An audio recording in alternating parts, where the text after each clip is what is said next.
Welcome to அரிஸ்கோம் channel. இன்றைக்கி பார்த்தீங்கன்னா சூப்பரான எம்டி சால்னா தாங்க பார்க்க போகிறோம். இதுக்கு எந்த ஒரு வெஜிடபிள்ஸும் தேவையில்லை. பரோட்டா, இட்லி, சப்பாத்திக்கு, தோசைக்கு சூப்பரான சைட் டிஷ்ஷு.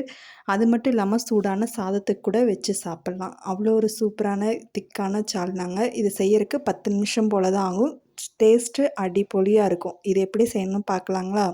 ஃபஸ்ட்டு அதுக்கு தேவையான பொருட்களை பார்த்துடலாம். ஒரு 5, 6 பெரிய வெங்காயம் நைஸாக பொடியாக கட் பண்ணிக்கோங்க.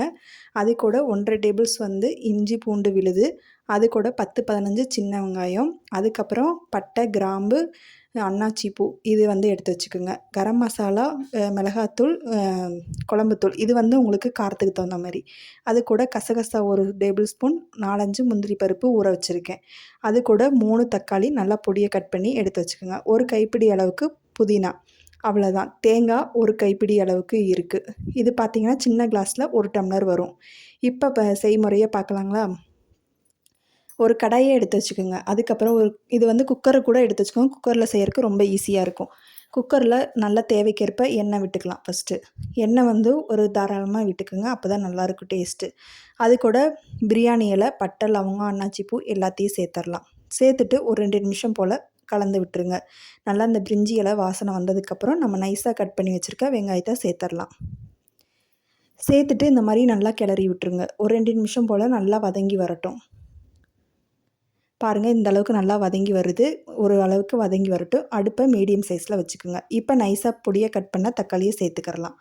பாருங்கள், இந்த அளவுக்கு சேர்த்துட்டு இதையும் 2 நிமிஷம் போல் நல்லா வதக்கி விட்டுறலாம்.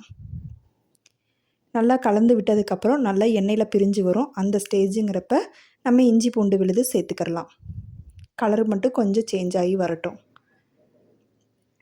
பாருங்கள், இந்தளவுக்கு கலர் சேஞ்ச் ஆகி வந்துருச்சு ஓரளவுக்கு. இப்போ நம்ம இஞ்சி பூண்டு பேஸ்ட்டு அதை கூட சேர்த்துடலாம். நான் இடித்து தான் சேர்த்தேன், மிக்சியில் அரைக்காதனால அப்படி இருக்குது. உங்களுக்கு இடித்து சேர்த்தா இன்னுமே டேஸ்ட்டு நல்லாயிருக்கும். அதனால் இஞ்சி பூண்டு இடித்து சேர்த்துக்கிறனா சேர்த்துக்கலாம். அதுக்கப்புறம் இது இப்போ ஒரு பக்கம் வதங்கிட்டே இருக்கட்டும். நம்ம அரைக்க தேவையான பொருட்களை ரெடி பண்ணிக்கலாம். இப்போ பார்த்திங்கன்னா மிக்ஸி ஜாரில் ஒரு 10, 15 சின்ன வெங்காயம் எடுத்து சேர்த்துக்குங்க. அது கூட கசகசா 4, 5 முந்திரி சேர்த்துட்டு, அது கூட எடுத்து வச்சுருக்க தேங்காய் ஒரு 3/4 டம்ளர் இருக்குது இந்த டம்ளரில். அதையும் சேர்த்து நல்லா ஒரு மைன் பேஸ்ட்டாக அரைச்சிக்குங்க. எந்த அளவுக்கு கொரகொரப்பு இல்லாமல் அரைக்கிறீங்களோ அந்தளவுக்கு கொரகொரப்பு இல்லாமல் அரைச்சிக்கலாம். பாருங்கள், இந்த அளவுக்கு நல்லா வதங்கி வந்துருச்சு. இப்போ இந்த எல்லா மிளகாத்தூளையும் நம்ம உள்ளே சேர்த்துக்கலாம். உங்களுக்கு காரத்துக்கு ஏற்ற மாதிரி சேர்த்துக்குங்க. வீட்டில் காரம் குறைவாக சாப்பிட்ற மாதிரி இருந்தால் இன்னும் கொஞ்சம் மிளகாத்தூளை குறைச்சிக்கலாம். பாருங்கள், இந்த அளவுக்கு நல்லா அந்த மசாலா தூள் நல்லா வதக்கி விட்டுட்டதுக்கப்புறம் ஒரு கைப்பிடி அளவுக்கு புதினாவை நம்ம கழுவி எடுத்து வச்சுருக்கிறத சேர்த்துக்கலாம். சேர்த்துட்டு இதையும் ஒரு 2 நிமிஷம் கலந்து விட்டுட்டு இப்போ நம்ம அரைச்சி வச்சுருக்க பேஸ்ட்டை அது கூட சேர்த்துடலாம். இது பார்த்திங்களா, இப்போ அரைச்சி வச்சுருக்க பேஸ்ட்டை அப்படியே சேர்த்தாச்சு. ஒரு 2 நிமிஷம் போல் அப்படியே கலந்து விடலாம். தண்ணி தேவைக்கேற்ப சேர்த்துக்கலாம். தண்ணி ரொம்ப விட்டுறக்கூடாது. ஒரு 1/2 டம்ளர் இல்லைன்னா 1 டம்ளர் சேர்த்துக்குங்க. இந்த அளவுக்கு கெட்டி பதமாக இருக்கும். இன்னும் கொஞ்சம் கூட தண்ணி சேர்த்துக்குங்க. சேர்த்துட்டு ஒரு 2 நிமிஷம் போல் அப்படியே கலந்து விட்டுட்டே இருங்க. எடுத்தோடனே மூடி போடக்கூடாது. ஒரு 2 நிமிஷம் போல் இப்படியே கலந்து விட்டுட்டே இருங்க. கலந்து விட்டுட்டு இப்போ தேவைக்கேற்ப உப்பு சேர்த்திக்கிறலாம். உப்பு சேர்த்திட்டு இது ஒரு விசில் விடலாம். 2 விசில் விட்டுறாதீங்க. கரெக்டாக ஒரு விசில் விட்டோடனே ஆஃப் பண்ணிடுங்க. இப்போ நான் ஒரு விசில் விட்டு எடுத்துட்டேன். சூப்பரான சால்னா ரெடி ஆயிடுச்சு. பார்க்கலாங்களா? பாருங்கள் எவ்வளோ திக்னஸ்ஸாக இருக்குதுன்னு.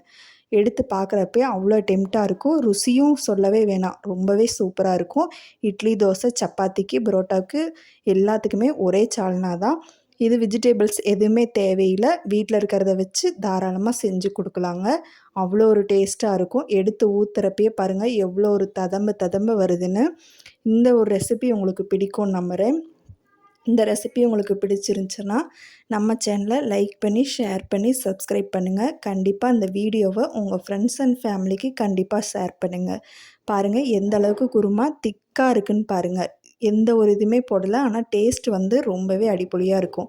உங்கள் வீட்டில் இந்த குருமாவை செஞ்சு பார்த்துட்டு எப்படி இருக்குன்னு மறக்காமல் கமெண்ட் பாக்ஸில் கமெண்ட் பண்ணுங்கள். வேறு என்ன ரெசிபி வேணுங்கிறத சொல்லுங்கள்.